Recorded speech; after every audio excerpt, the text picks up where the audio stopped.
Darurat polusi sulit solusi. Hey pemirsa, setelah sebelumnya nih kita menjalin hubungan yang begitu erat, tapi akhirnya berakhir, sepertinya nih kita harus balikan sama mantan kita yang udah nemenin kita ya selama 2 tahun kemarin. Apalagi kalau bukan ayang beb kita, Masker. Yang nemenin kita selama pandemi COVID kemarin. Bukannya apa nih pemirsa, tapi harusnya udah pada tahu. Tuh, kualitas udara di Jakarta atau ibu kota semakin memburuk. Ada sejumlah faktor yang menyebabkan kualitas udara memburuk pemirsa. Nih, kita bicara di musim penghujan dulu. Urutan paling atas itu ada asap kendaraan bermotor yang menyumbangkan 32-41%. Disusul pembakaran batu bara dengan angka 14%, ada aktivitas konstruksi di 13%, pembakaran terbuka biomasa atau lainnya sebesar 13%, dan masih banyak lagi. Dari musim penghujan kita bicara ke musim kemarau pemirsa, tentu yang paling atas siapa lagi kalau bukan asap kendaraan bermotor. Tapi angkanya naik menjadi 42-57%. Lalu ada garam laut sebesar 19-22%, partikel tanah tersuspensi di 10-18%, lalu ada debu jalan sebesar 9%, dan masih banyak lagi. Bayangkan pemirsa, gimana kita nggak butuh masker nih untuk sehari-hari mobilitas di ibu kota? Tentu untuk apalagi kalau bukan menghindar dari masalah kesehatan yang ditimbulkan oleh polusi udara. Faktanya pemirsa, angka harapan hidup setiap individu di Indonesia berkurang 2,5 tahun akibat adanya polusi udara. Dan yang lebih mengejutkannya lagi, ada 4.700 kasus kematian yang disebabkan oleh polusi udara ini di Jakarta. Sejumlah penyakit pernapasan tentu mengintai masing-masing dari kita akibat adanya polusi udara ini, dan lebih parah lagi kalau seandainya ini semakin memburuk. Hal ini tentu akan berdampak tidak hanya pada sektor kesehatan, tetapi pada sektor lainnya. Salah satunya ialah ekonomi pemirsa. Data yang ditujukan oleh IQR, Jakarta sudah mengalami kerugian sampai 1,2 miliar US dollar. Dulu gara-gara pandemi, sekarang nih gara-gara polusi pemirsa.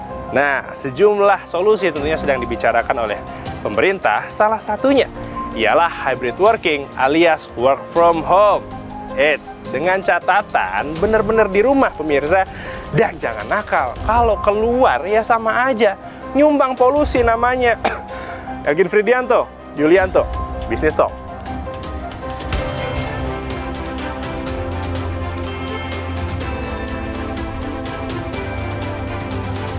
Selamat malam saudara, kembali lagi di Bisnis Talk bersama saya Mahasiswa Tarigan. Polusi Jakarta, Tangerang, Bekasi kian memprihatinkan. Warga terpaksa keluar rumah dalam kondisi demikian. Dampaknya kesehatan warga jadi ancaman, produktivitas bisa turun, dan ujungnya laju ekonomi berpengaruh. Apakah ini tandanya pemerintah gagal untuk memberikan udara bersih yang jadi hak warga?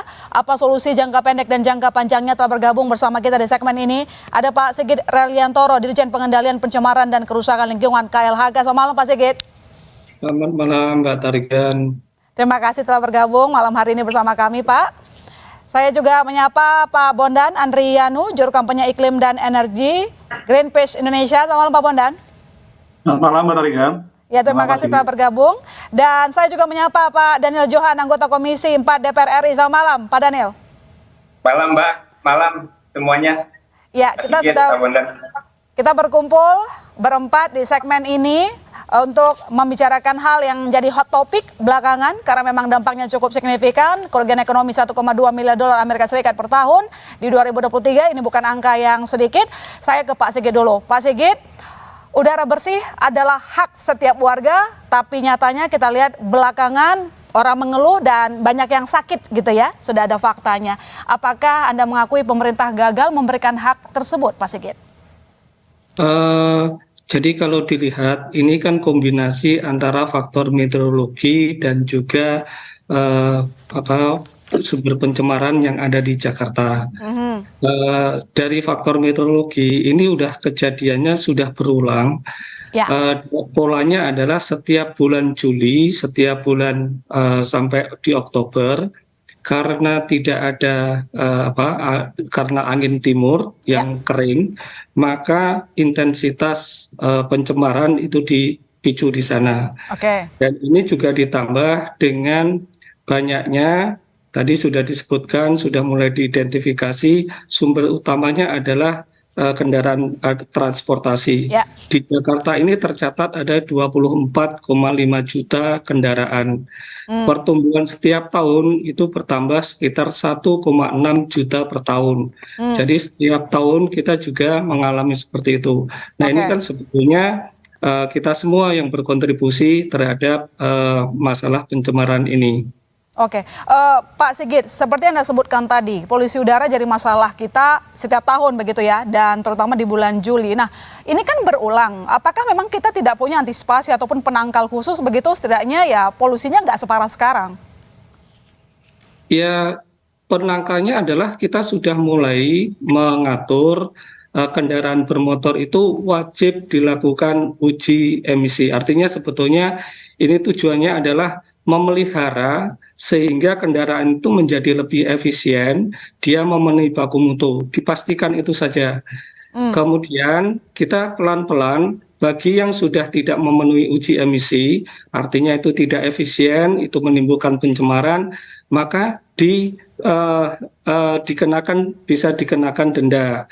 Atau kemudian kalau dia tidak bisa memenuhi lagi, artinya itu sudah harus dikeluarkan dari tidak digunakan lagi atau bisa dikonversi menjadi kendaraan listrik atau kendaraan sejenisnya yang lebih ramah lingkungan. Iya, dan emisi tersebut juga baru akan dilakukan sih Pak oleh Pemprov DKI. Kita sudah melakukan sejak 2 tahun yang lalu sudah mulai intensif, tapi memang tingkat ketaatannya masih di sekitar 10%-an. 90%-an? 10%. Maaf, sorry. Baru 10%. Kenapa baru 10%? Nanti saya sambung lagi ke Pak Sigit ya. Saya ke Pak Bondan dulu. Pak Bondan, kalau dari hasil survei Greenpeace, bagaimana masalah polusi di Republik ini? Benar bukan karena PLTU yang paling banyak, karena kan memang sudah dirilis kemarin bahwa memang paling banyak karena asap knalpot kendaraan. Ya, sebenarnya Greenpeace bersama Center of Research Energy and Clean Air KREA juga sudah membuat modeling ya, di mana additional air pollutant itu ada berasal dari PLT batubara. Jadi kalau dilihat nanti animasi videonya itu pada musim angin barat, yaitu angin dari timur ke barat itu biasanya ada polutan dari timur Jakarta ke arah barat. Ini karena di timur kan ada namanya PLTU Babelan gitu ya, dan kegiatan industri yang lainnya. Kemudian kalau sebaliknya ketika angin musim dari barat ke timur, ada PLTU Suralaya juga masuk, sebenarnya salah satu polutannya masuk ke Jakarta begitu. Jadi tergantung arah anginnya, dan sekarang memang anginnya dari timur ke barat. Jadi PLTU Suralaya itu emisinya ke arahnya ke arah barat begitu. Tapi dari catatan Greenpeace sendiri, apakah ini menjadi yang paling parah dibandingkan beberapa waktu belakangan kita sudah bermasalah dengan polusi sejak 1971 loh Mas? Iya, betul. Jadi yang sebenarnya kita berkampanye polusi udara sejak 2017. Saya ingat betul waktu itu kita berkampanye mengingatkan KLHK, mengingatkan Menteri Kesehatan pentingnya memonitoring PM2,5. Karena pada saat itu PM2,5, polutan PM2,5 ini yang belum wajib diukur. Oke. Akhirnya diukurlah PM2,5 di peraturan 2021 begitu. Oke. Dan sampai saat ini, bahkan saat ini kita bicara pun gitu ya, ini data ISPU milik LHK itu di Tangerang, di Bekasi, di Kerawang, bahkan di GBK, mungkin saat ini kita berbicara ada yang jogging di sana, itu tidak sehat. Tapi apa urgensi dari pemerintah yang mengatakan ini sedang tidak sehat nih? Tidak ada semacam warning, ada semacam mitigasi atau peringatan ya kepada masyarakat ketika udaranya tidak sehat gitu. Itu yang kita harapkan, sebenarnya ada urgensi kedaruratan dari pemerintah, dari semua pihak ya, KLHK, Menteri Kesehatan, ketika udaranya tidak sehat, apa yang dilakukan oleh masyarakat. Gitu, Anda mau bilang bahwa pemerintah tidak begitu serius untuk menanggulangi masalah polusi, Pak Bondan? Ya, sejak kita Greenpeace kampanye 2017 dan tadi juga Pak Sigit bilang ini berulang setiap terjadi musim kemarau begitu ya, dan apa mitigasinya? Ya lagi-lagi uji emisi. Tapi bagaimana dengan yang lainnya? Edukasi pada masyarakat, warning kepada pemerintah, early warning system pada masyarakat ketika tidak sehat. Kemudian kalau kita mau fair, harusnya ketika ada uji emisi ke kendaraan, begitu juga harus ada uji emisi ke cerobong-cerobong industri yang legal atau ilegal. Karena kalau kita lihat sekarang nih di keliling Jakarta itu banyak tuh yang cerobong-cerobongnya masih berasapko dan bahkan masyarakat juga komplain sebenarnya. Tapi tidak ada upaya terlihat dari pemerintah gitu untuk Cerbong itu agar tidak berasap lagi begitu. Oke, saya nanti ke Pak Sigit untuk menjawab pernyataan dari Pak Bondan. Saya ke Pak Daniel dulu. Pak Daniel, kalau legislatif sendiri melihatnya seperti apa yang sudah dilakukan oleh regulator? Apakah masih kurang atau Anda juga sepakat bahwa pemerintah belum kurang gesit kali ya, kurang gesit untuk mengatasi masalah polusi udara? Ya, makasih. Yang pertama tentu kita habis besok baru buka paripurna dan kita baru akan memulai sidang lagi. Tentu Komisi 4 akan memanggil Kementerian KLHK. Pak Sigit, siap-siap Pak Sigit. Ya. Oh, besok ya? Besok berarti ketemunya? Enggak, setelah besok kan dengan Presiden, Sarian. Oh iya, setelah itulah. Nah, kita akan meminta data secara detail, argumen dari pemerintah, tetapi memang dalam beberapa hal kita sepakat dengan Bang Bondan bahwa pemerintah itu belum terlalu mengantisipasi sehingga persoalan ini selalu berulang. Tetapi yang kita khawatirkan rasanya kedaruratannya, keparahannya semakin tinggi di tahun ini. Ya. Nah, jadi yang kita akan fokuskan adalah kita ingin memastikan industri-industri di sekitar Jabodetabek itu menjalankan dua hal. Yang pertama, AMDAL-nya benar. Ya, ini yang nanti akan kita minta laporan dari KLHK. Yang kedua adalah bagaimana mereka mengelola limbahnya secara benar. Nah, kita curiga bahwa dua hal ini tidak berjalan dengan baik karena kita melihat indikasi bahwa pencemaran terbesar itu justru dari industri sekitar. Curiga belum dijalankan dengan baik.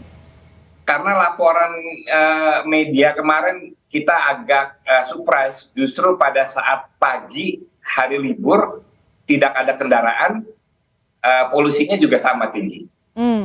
Gitu. Artinya kalau misalnya kita ngomongin ada kecurigaan soal kepatuhan industri, berarti di sini nggak cuma KLHK, sejumlah kementerian juga nanti akan dipanggil, mungkin kementerian lembaga yang berkaitan dengan masalah polusi. Ya, nanti kita akan lintas komisi, tetapi data awal, informasi awal kita minta dari KLHK karena memang yang membidangi masalah lingkungan ini. Baik. Lintas komisi nanti pasti akan Pak Sigit tadi disampaikan oleh Pak Bondan dan juga Pak Daniel bahwa pemerintah dianggap kurang gesit kita sebutnya, dan tadi dikatakan kenapa solusinya cuma uji emisi, bagaimana dengan edukasi ke masyarakat, apakah itu memang tidak dilakukan Pak Sigit? Mungkin ada punya jawaban. Jadi kalau kita belajar, sebetulnya kalau masalah lingkungan itu sering disebut sebagai weak problem. Itu menurut Ritter tahun 73. Itu adalah problem yang banyak faktornya, banyak pihak yang terlibat, sehingga kadang-kadang solusinya itu seolah-olah tidak bisa tersolusikan. Karena contohnya misalnya, kita itu terjebak dengan satu trapping kemacetan. Pada waktu kita naik pendapatannya, kita ingin beli mobil. Setelah beli mobil, maka ada kemacetan. Kemacetan membangun infrastruktur jalan. Infrastruktur jalan, maka minta kendaraan naik lagi. Itu adalah satu siklus. Sehingga sebetulnya untuk memutus siklus ini, biar masalahnya nggak selesai, harus ada perubahan perilaku. Di negara maju yang namanya efisiensi, kemudian efektif, kemudian produktivitas, itu adalah hal yang utama. Di Jepang, kenapa disebut sebagai negara yang produktivitas dan efektivitasnya tinggi? Karena memang transportasi umum itu adalah jantung dari semua kegiatan tersebut. Hierarkinya adalah yang namanya negara maju atau yang berkelanjutan transportasi, hierarkinya adalah pejalan kaki diutamakan. Yang kedua adalah naik sepeda, kendaraan umum. Baru memang harus dibuat sedemikian rupa kendaraan-kendaraan pribadi itu didorong untuk tidak digunakan. Pak Sigit? Iya. Jadi sebetulnya yang diperlukan adalah kesiapan kita untuk menjadi negara maju. Kita harus menyiapkan tidak hanya infrastrukturnya, tapi juga kemauan kita semua untuk siap menjadi negara maju. Oke, kalau masalahnya salah satu adalah ini kan kita mau ambil contoh Jepang begitu ya, karena memang mereka punya transportasi umum yang nyaman digunakan oleh publik. Lantas apakah nanti KLHK juga akan bertemu dengan Kementerian Perhubungan terkait dengan hal ini? Jangan jawab dulu Pak Sigit, kami masih akan segera kembali saudara.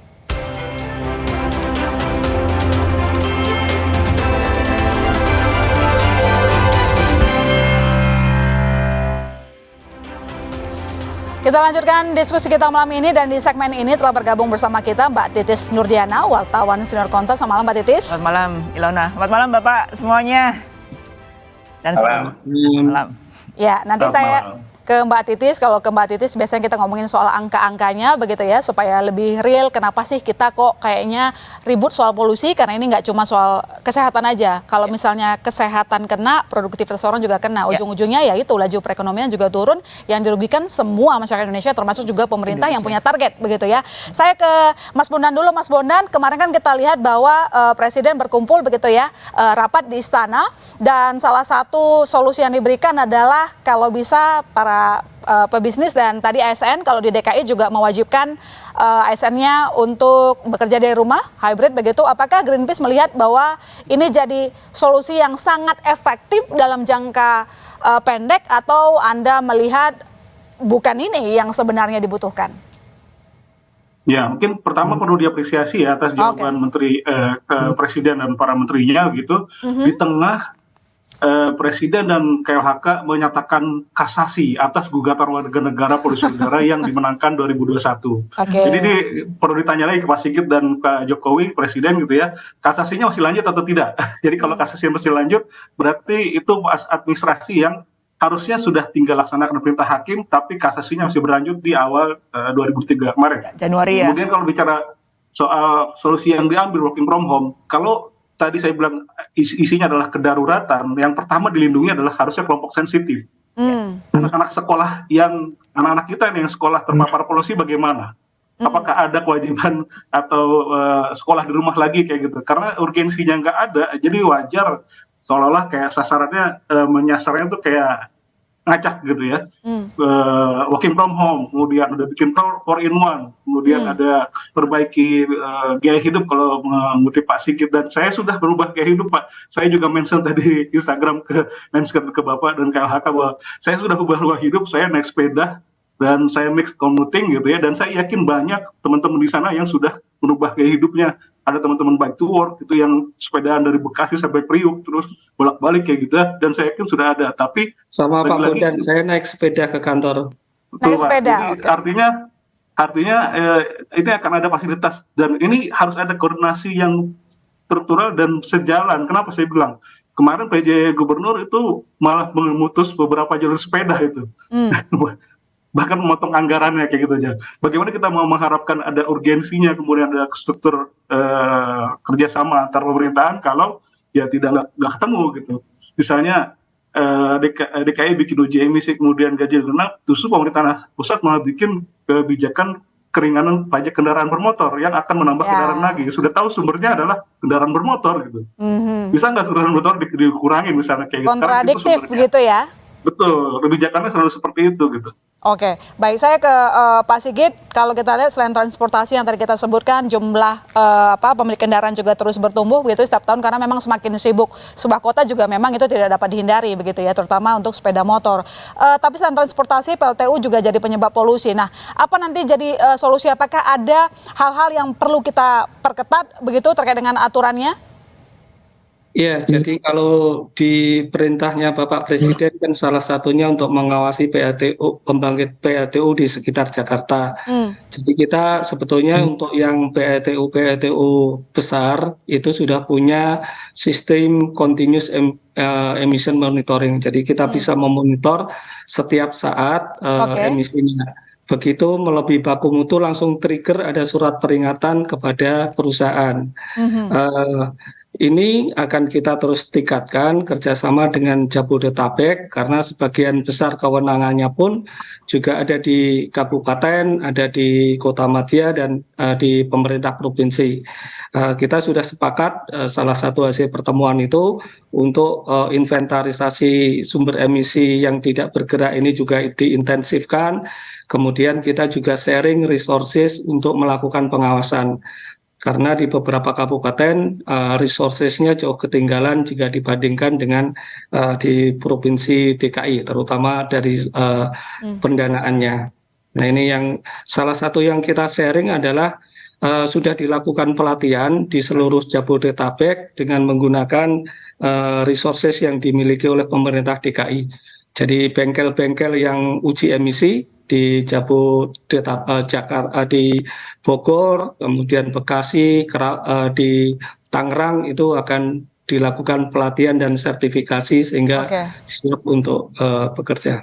Oke, Pak Daniel, saya bergeser dari PLTU, saya mau bergeser soal yang tadi kita diskusikan sebelumnya bahwa sebenarnya kan ada keinginan kita masyarakat juga itu menyadari begitu ya pentingnya untuk keterlibatan mereka untuk menciptakan polusi udara yang sehat. Salah satunya adalah menggunakan kendaraan umum begitu ya. Tapi masalahnya banyak hal yang perlu kita lihat nih. Satu, kalau maksa orang untuk naik kendaraan umum, tapi kendaraan umumnya tidak aman dan tidak nyaman kan agak susah juga. Apakah legislatif melihat memang banyak yang harus kita perbaiki di transportasi umum supaya orang juga nggak ogah-ogahan gitu kalau untuk menggunakan transportasi umum? Silakan.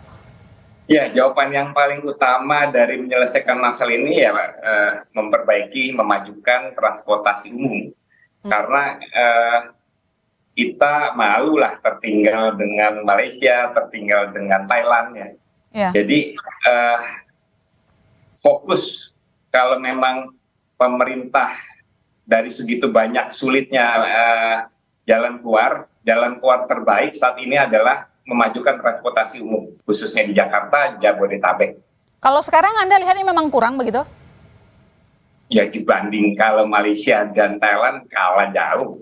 Kalah jauh, masih banyak yang harus diperbaiki begitu ya. Saya ke Mbak Titis. Mbak Titis, sebenarnya kalau soal polusi udara ini sudah dibahas oleh kita media Kompas terutama sejak 1971. Judulnya itu penduduk Jakarta jarang melihat pagi yang cerah. Jadi ini masalah yang sudah sangat lama terjadi tapi makin ke sini makin parah begitu.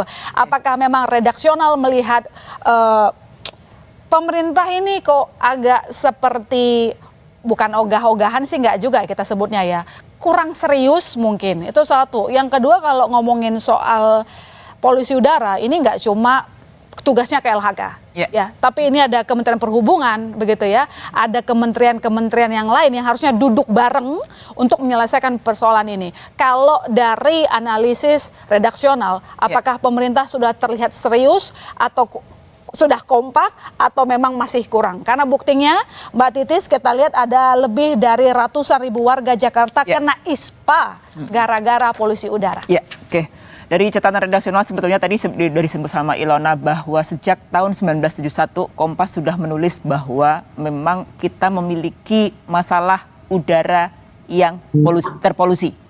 Udara kotor. Dan artinya apa? Kita sejak 1971 loh sampai sekarang 2023, artinya berpuluh-puluh tahun kita tidak mampu melakukan penuntasan penanggulangan. Gitu, penanggulangan. Ini artinya apa?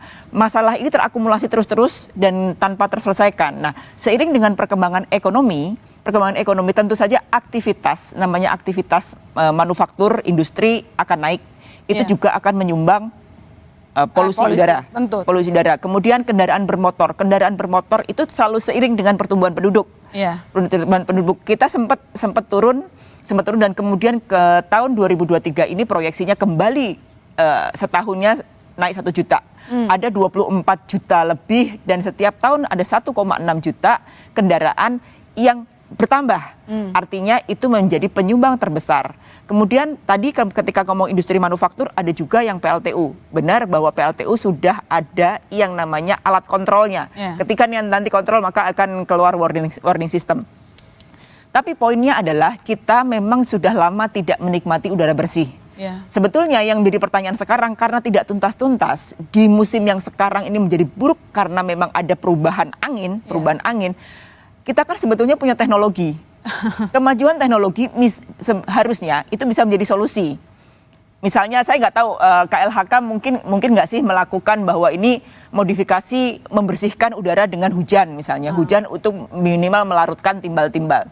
Sampai sekarang itu belum. Yang baru dianggap bahwa itu akan menjadi solusi, satu, usulan melakukan WFH. WFH itu implikasinya panjang loh. Kemarin ketika kita pandemi kita WFH, ekonominya kemudian turun, kemudian anak-anak kita hak pendidikannya juga menurun, kualitas anak-anak pendidikan menurun. Nah, itu harus menjadi concernnya pemerintah kalau memang itu menjadi solusi WFH.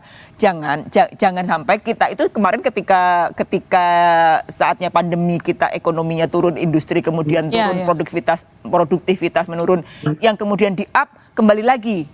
Nah, itu. Nah, kemudian kalau misalnya sebenarnya kan kalau kita ngomongin teknologi, ada teknologi namanya carbon capture. Carbon capture. Nah, kemudian kita juga sebetulnya pemerintah sedang mengkampanyekan, kalau tidak salah kan tanggal 26 ini LRT berfungsi. Nah, bagaimana mendorong perpindahan orang-orang, masyarakat kita, masyarakat ibu kota, yang dari kendaraan pribadi menjadi kendaraan massal, mass transportation, ini harus dilakukan. Harus dilakukan. Nah, itu akan menjadi persoalan karena konektivitasnya belum nyambung juga. Kalau kita ngomongin Jabodetabek, kemudian kalau yang ke arah ibu kota berapa banyak, apakah memang iya? Karena sebagai perhitungan, kalau kita menggunakan kendaraan umum, maka masyarakat juga akan menghitung berapa sih biayanya dari rumah ke misalnya ke stasiun masuk akal nggak sih, atau minimal masuk di kantongnya mereka nggak sih hitungannya. Nah, konektivitas itu menjadi penting ketika masyarakat memutuskan nanti harus menggunakan mass transportation. Ada efisiensi yang diberikan begitu, nggak bikin orang repot juga. Orang kan kalau mau berangkat kerja pengennya efisien nggak repot juga di jalan begitu. Naik ojek misalnya, itu kan sudah sekarang semua orang merasakan bahwa ini sekarang udah mahal. Bahkan tanpa WFH pun ya Mbak Titis, untuk estimasi biaya kesehatan dampak polusi udara setiap tahun itu hampir 3 juta dolar Amerika Serikat. Itu setara dengan 2,2% PDRB DKI Jakarta. Bayangkan kalau memang WFH dilakukan, ya mungkin kita sudah belajar dari pandemi kemarin, dampaknya mungkin tidak sebesar itu. Tapi benar kata Mbak Titis, banyak harus kita pikirkan, ada pelaku usaha di sana dan pekerja juga di sana. Maka masyarakat dan juga masyarakat tentu saja. Maka saya ke Pak Sigit yang tadi disampaikan oleh Mbak Titis soal teknologi, keterlibatan begitu. Nah, selama ini gimana sih implementasinya yang kita gunakan? Misalnya tadi berarti rekayasa cuaca ya maksudnya? Rekayasa cuaca, bisa carbon capture atau aneka inovasi teknologi yang kita arahkan ke sana gitu. Gimana Pak Sigit? Terima kasih. Jadi kalau TMC kita lagi sedang diskusi karena sebetulnya teknologi modifikasi cuaca maksudnya sedang diskusi. Cuma memang yang namanya teknologi modifikasi cuaca itu sebetulnya adalah memberikan awan yang sudah ada di langit, dia itu dipercepat dengan menyebar garam. Cuma masalahnya sekarang adalah di langit itu ada awan nggak? Nah, yang punya prediksi itu adalah BMKG. Nah, kita lagi diskusi kira-kira yang paling efektif itu kapan gitu. Apakah juga memungkinkan, karena memang El Nino ini membuat beberapa daerah di Jawa itu potensi untuk terjadinya hujan juga relatif kecil. Bahkan di luar Jawa sudah ada beberapa yang memang kita melakukan TMC dan tapi tujuannya untuk pemadaman kebakaran lahan. Pak Sigit, saya mempertegas sedikit bahwa memang soal modifikasi cuaca masih didiskusikan begitu ya. Tadi kita belum tahu targetnya kapan itu akan dilakukan. Betul, karena harus dilihat di langitnya ada awan atau tidak. Oke, tapi kira-kira kalau sebagai orang awam kita kepo ya, maksudnya kira-kira dengan kondisi yang sekarang apakah hal itu masih cukup lama kita bisa lakukan atau? Saya nggak punya kompetensi untuk menyatakan potensi awannya sudah ada atau tidak gitu. Jadi perlu diskusi dengan BMKG. Ya, kenapa saya nanya demikian? Karena itu dia tadi Pak Sigit, udah ratusan ribu orang kena ISPA gara-gara polusi udara. Kita tidak mendapatkan hak itu yang seharusnya dijamin oleh negara. Nanti kita bahas lagi, lanjutkan diskusi kita saudara, jangan kemana-mana. Bisnis Talk masih akan segera kembali.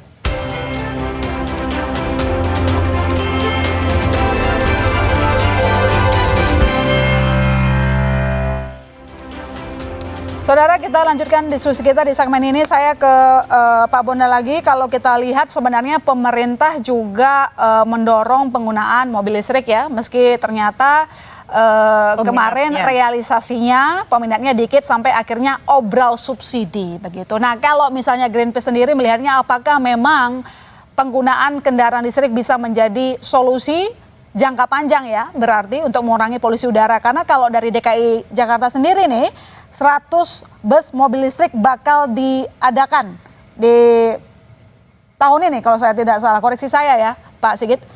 Silakan, Pak Bondan. Ya, sebenarnya itu solusi yang harusnya diimbangi dengan transisi energinya. Jadi kalau kita bicara EV, electric vehicle, tapi kalau dicas pakai masih PLT batubara yang saat ini masih dominan kita pakai, itu hanya memindahkan polusi sejatinya dari knalpot ke PLTU. Dan tadi juga aku mau singgung ke Pak Sigit soal data emisi yang punya industri dan PLTU. Jadi Greenpeace mengajukan keterbukaan informasi publik ke PLN dan KLHK. Tapi KLHK belum menjawab nih Pak, soal kita minta data emisi PLTU tapi sampai saat ini belum dijawab. Sejak bulan Juni kita ajukan, bahkan di 2022 kita juga pernah ajukan, nggak dijawab, dan PLN dijawab. Jadi kita minta data emisi PLTU yang harusnya sebenarnya itu menjadi data publik ya. Sebenarnya PLTU itu ngeluarin apa sih gitu kan, kita harus tahu tuh ya. Tapi yang uniknya dijawab oleh PLN adalah data emisi itu adalah data rahasia dagang. Jadi ketika rahasia dagang, PLN menjawab itu adalah rahasia dagang, ada klausulnya di situ. Nah, bagaimana kita mau memantau bersama kalau datanya aja dalam tertib tidak menjadi data publik, gitu kan? Jadi itu yang harus poin pentingnya. Jadi kalau EV akan menjadi solusi dan tidak akan bisa jadi satu solusi utama, dan itu harus diimbangi oleh tadi transisi energi menjadi energi terbarukannya. Kalau masih PLT batubara, kayaknya hanya memindahkan polusi aja sebenarnya. Dan subsidi yang diberikan tadi harusnya sejatinya diarahkan kepada tadi ada 600.000 korban ISPA, itu pakai dana siapa, BPJSK atau apa? Ya, pakai.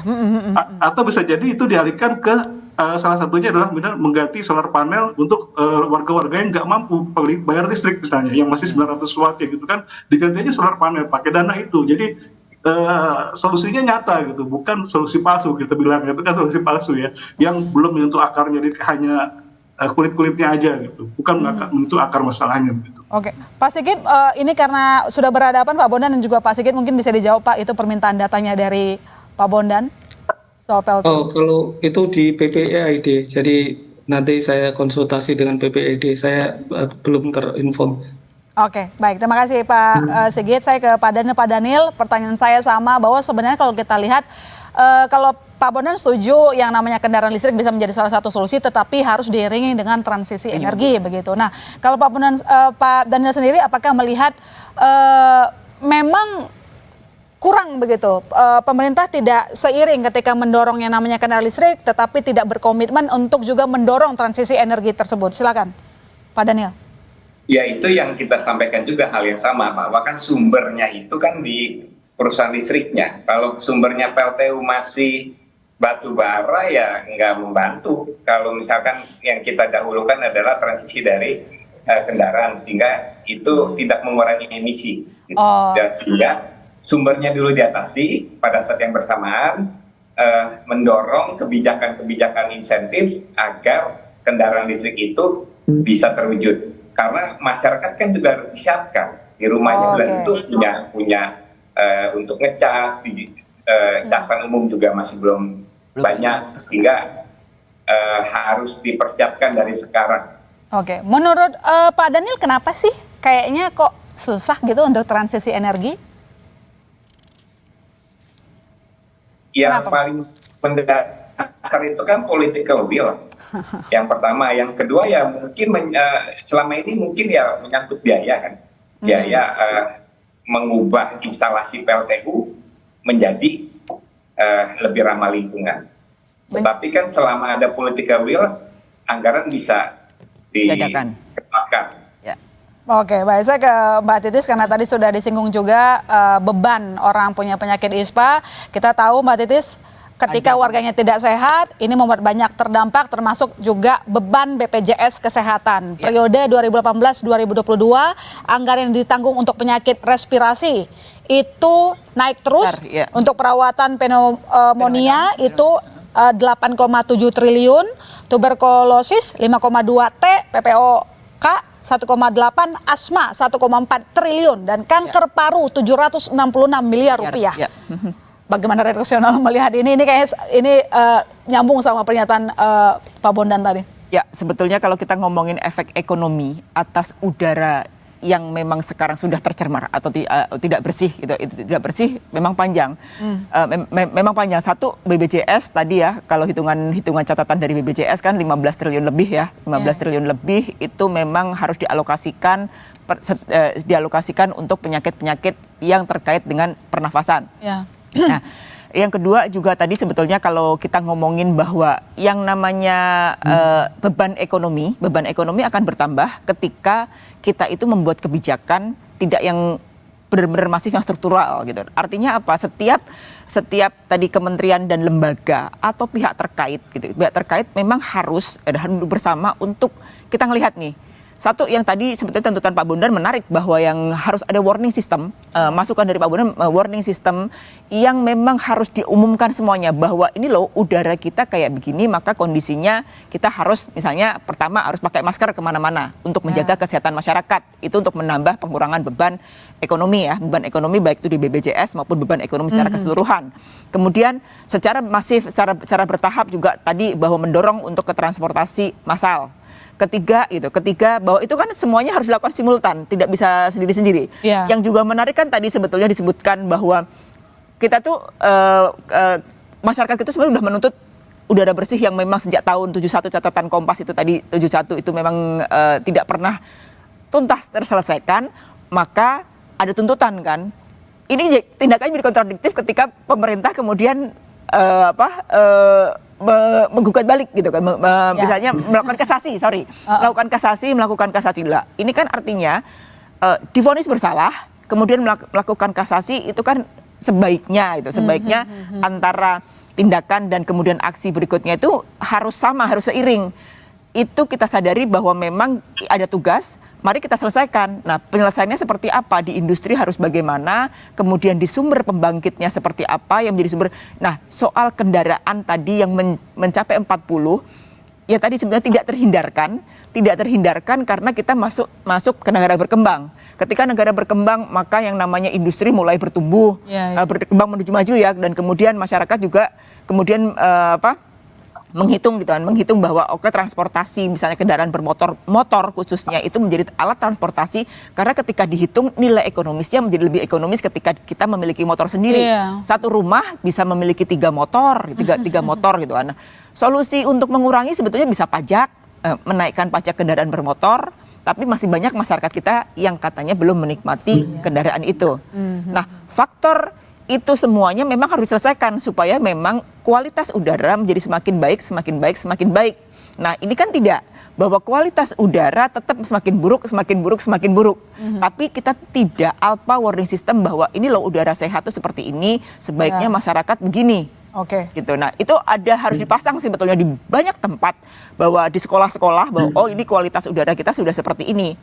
Di tempat-tempat umum juga mengetahui supaya masyarakat lebih aware lagi memakai masker untuk kesehatan supaya ongkosnya terhadap ekonomi menjadi tidak tinggi lagi gitu. Tinggi benar. Sebetulnya itu kan kalau memang produktivitas menurun, efeknya ya jelas tentu aja ke ekonomi secara keseluruhan. Warning system itu menjadi hal yang sangat penting karena sebenarnya dampak polusi udara di Jakarta setiap tahun bahkan 7.000 anak mengalami berbagai masalah kesehatan di mana pemerintah selalu membanggakan soal bonus demografi. Kalau begini ya sia-sia juga begitu ya. Saya ke Pak Sigit, apakah bisa dipenuhi begitu Pak yang namanya warning system yang kita harapkan semua masyarakat mengerti mana kondisi yang baik, mana kondisi yang kurang baik untuk keluar rumah, terutama untuk generasi kita mendatang sih Pak, silakan. Minimal pakai masker lah untuk membentengi gitu. Ya, silakan Pak Sigit. Jadi sebetulnya kita sudah memiliki sistem pelaporannya. Memang di masing-masing sosial media dan di masing-masing kita salah satu pertemuan koordinasi tadi sepakat bahwa ada platform bersama untuk memberikan peringatan dini bagi masyarakat.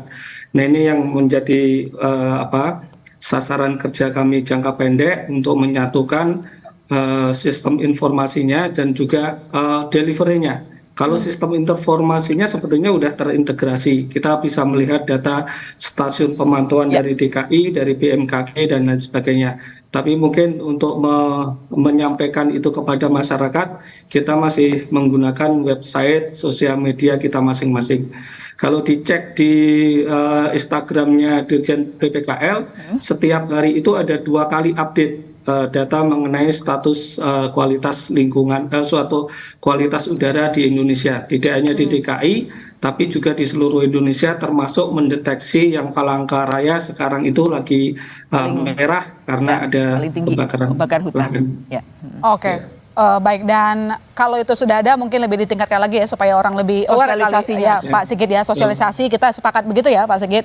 Saya ke Pak Daniel karena tadi mengatakan akan mengadakan rapat begitu, tapi sejauh ini mungkin sudah punya ringkasan apa saja rekomendasi yang akan diberikan ke KLHK terutama, dan nanti mungkin KLHK akan duduk bersama dengan kementerian lembaga lain, karena sekali lagi soal udara bebas nggak cuma tugasnya KLHK, ada Kementerian Perindustrian, ada Perhubungan dan lain-lain. Silahkan Pak Daniel. Ya, makasih. Yang pertama adalah kita mendorong agar KLHK atau pemerintah sebagai langkah darurat bisa melakukan hujan buatan. Sehingga itu akan sangat cepat membantu napas masyarakat yang saat ini sangat menimbulkan banyak penyakit. Yang kedua, segera melakukan inspeksi, memberikan data persoalan AMDAL maupun pengelolaan limbah seluruh industri di Jabodetabek. Nah, yang ketiga adalah kita ingin memastikan jangan sampai juga Indonesia itu mengobrol negaranya sebagai industri yang berbahaya bagi lingkungan, sementara di banyak negara industri tersebut sudah dilarang. Apalagi kalau industri itu didirikan di tengah wilayah yang memang sangat amat padat penduduknya.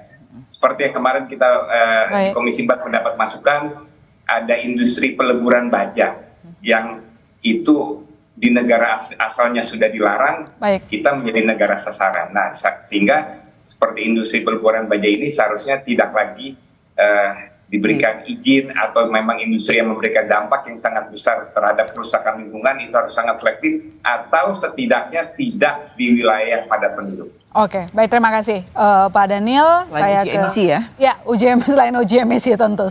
Nggak cuma itu solusinya. Saya ke Pak Bondan. Pak Bondan, ini pertanyaan terakhir saya.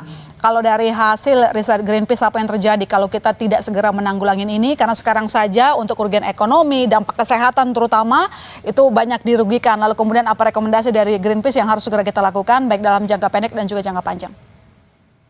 Iya betul, karena Greenpeace punya data di 2020 itu dampak kerugian ekonomi dari 2,5 khususnya itu adalah 49 triliun. Dan ini divalidasi dengan data DLH juga mengatakan di 2020 akan ada 60 triliun ongkos akibat orang berobat karena polusi udara. 60 triliun? Itu data DKI loh, jadi data resmi bukan data yang lain. Jadi dengan data seperti itu harusnya ada tadi yang pertama adalah urgensinya. Ketika ada urgensinya, harapannya ada turunan yang membuat kebijakan yang struktur, sistematik, dan tidak kontraproduktif ya. Kemudian yang terakhir adalah kendalikan sumber pencemar semuanya, tidak tebang pilih. Sumber bergerak dan sumber tidak bergerak. Dan implementasikan itu secara konsisten, menerus ya. Kalau mau uji emisi terus ya, sampai berhasil misalnya. Tapi harus jangan tebang pilih. Dan ada semacam punishment. Kalau memang ada yang pelanggarannya, apa yang dilakukan? Terus apa yang ketika dia tidak melanggar harus ada insentifnya. Jadi ada disinsentif dan insentifnya juga harus berlaku. Ya, komitmen sebuah solusi yang harus dijalankan oleh semua pihak. Saya membayangkan bagaimana masyarakat yang terutama kelas menengah bawah terutama ya, yang harus keluar rumah untuk memenuhi kebutuhan rumah tangga. Tapi kalau kena penyakit seperti ISPA misalnya, produktivitas mereka turun, lalu kemudian ya bagaimana nanti untuk memenuhi kebutuhan rumah tangganya. Untuk orang-orang yang punya keuangan yang matang mungkin nggak masalah ya, tiap hari keluar masuk ya langsung ruang AC, naik mobil. Tapi orang yang punya kendaraan umum itu yang jadi fokus utama pemerintahan selesaikan. Terima kasih banyak Bapak-Bapak telah bergabung di Bisnis Talk pada malam hari ini. Pak Sigit Reliantoro, Dirjen Pengendalian Pencemaran dan Kerusakan Lingkungan KLHK. Saya tahu Anda begitu sibuk tapi menyempatkan waktu untuk bergabung di Bisnis Talk. Selamat kembali bertugas Pak, selamat kembali duduk bareng semua kementerian lembaga. Saya harus bilang itu karena nggak cuma KLHK yang jadi solusi, semua kementerian lembaga harus konsisten untuk menyelesaikan masalah polusi udara. Ini semua untuk Indonesia. Saya juga ucapkan terima kasih ke Pak Daniel Johan, anggota Komisi 4 DPR RI. Terima kasih Pak Daniel. Kita tunggu nanti hasil rapatnya yang real ya Pak. Oke, saya juga terima kasih ke Pak Bondan Andrianu, Juru Kampanye Iklim dan Energi Greenpeace Indonesia. Terima kasih Pak Bondan, kita pantau bareng-bareng begitu data-data terbaru, kita saling berbagi untuk kita diskusikan selalu. Dan tentu saja Mbak Titis Nudiana Waton Surkontan atas ulasannya. Saudara jangan kemana-mana, kami masih akan segera kembali.